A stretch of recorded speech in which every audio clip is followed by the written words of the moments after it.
Hi, today I want to discuss a topic that many Jews don't want to talk about. The topic is, who is a Jew? Till we can correctly and honestly answer this question, we will not be able to move forward as Jews. So, to start off, I'm going to explain what's a Jew. I'll make it real simple.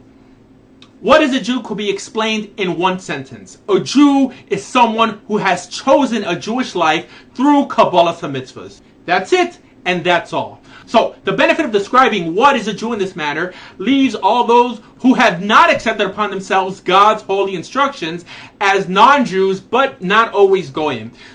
Now, you're probably going to tell me that you heard a rabbi say that what makes you Jewish is only having a Jewish mother, and that every person born from a Jewish mother is special not for what they believe or how they behave, but just who they are. Well, my friends, I'm here to tell you that that rabbi has not only lied to you, but has also distorted our God's holy message, not to mention our sages who wrote continuously about this issue. These rabbis throw out words like, this person has a Jewish neshama, even though he doesn't believe in God, without ever actually studying the source material to know that a Jewish neshama is not something that someone's born with, but something that someone attains by accepting the mitzvahs. I'm here to tell you that there is nothing special about a Jew or a non-Jew apart from what they believe and how they behave. This, my friends, is emes. And many rabbis think I'm crazy for this form of kiruv that I do, because I actually try to change the way people think instead of only focusing on the way they behave. That's why we have so many religious Jews nowadays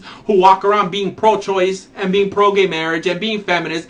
This is a problem, my friends. I don't water down Torah, and I don't think that the only thing that makes someone Orthodox is that they keep Shabbos and Kashrus. Friend, that you have to think like a Jew also. People also don't like that I don't discriminate between non-Jews with Jewish mothers and without. And I tell them how it is. If you want to live a better life, stop breaking Torah and be Jewish. Because, my friends, there's only three things you could be in this world. A Ben Noach, a Jew, or a kofar. What's a kofar? Well, to really understand what a kofar is, first we have to go back to what is a Jew. If a Jew is someone who chooses a Jewish life through Kabbalah mitzvah, as a kofar is someone who was born from a Jewish mother and knows Torah is true or identifies himself as a Jew, but still does not live according to it. So he is neither a Jew or a Gentile.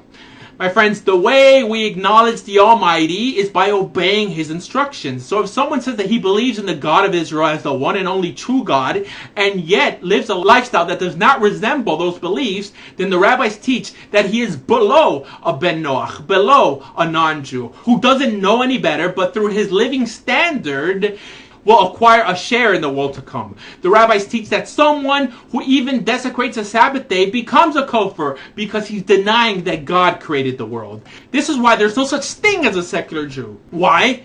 Because he's no longer Jewish. He's not a goy or a noid, but worse. Worse than a goy. Because again, a goy can have a share in Olam Haba, while a kofar gets nothing.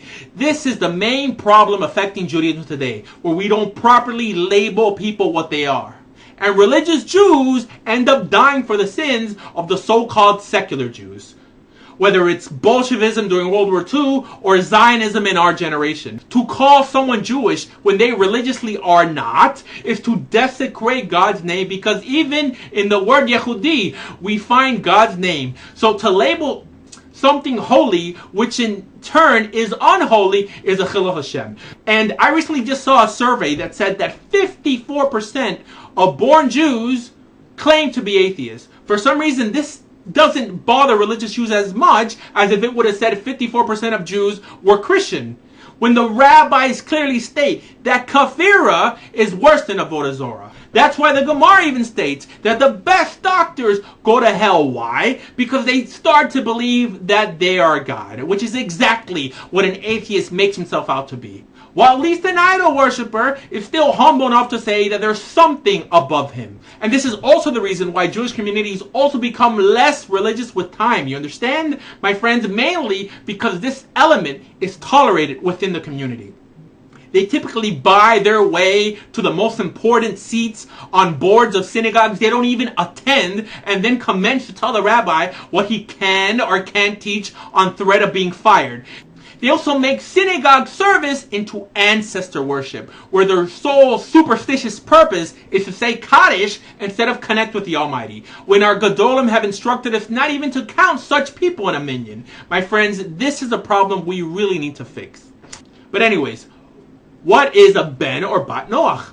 The Almighty gave humanity a bare minimum to aspire to. The 7 categories of law, which are a prohibition against idolatry, sexual immorality, murder, cursing the name of God, theft, eating the flesh of a living animal, and the commandment for mankind to establish courts of justice to enforce these laws. Now, the big question is, who were these laws intended for? Well, unlike what you probably may have been taught, these laws were never intended to be an ends unto themselves, but rather a means to a greater end. And what's that greater end? Well, friends, it's Torah Judaism. Now, you probably know many rabbis who, in an attempt to keep non-Jews away from Yiddishkeit, toss them the Noahide laws without even mentioning the greatest level they can attain by considering Judaism. Well, friends, this is wrong.